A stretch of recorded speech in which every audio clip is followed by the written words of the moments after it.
Welcome to Tech It's Simple, the world of tutorials where complexity meets technique. You're watching Bigo Live Series Part 16.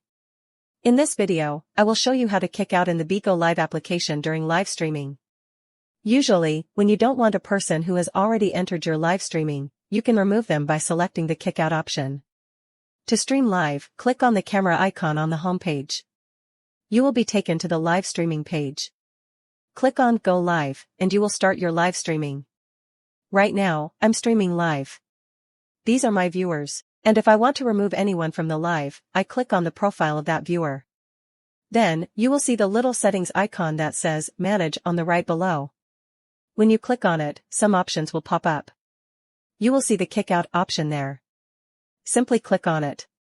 It will ask you to confirm if you really want to kick out this person or not. Click on Confirm and go ahead. As you can see, this viewer has been removed from my live. So, this is how you can kick out a viewer in the Bigo Live application while streaming. That's all for today's video. Thanks for watching till the end. If you found this video helpful, don't forget to like, share, and subscribe to the channel.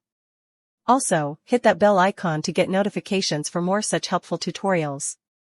See you in the next video. Stay connected.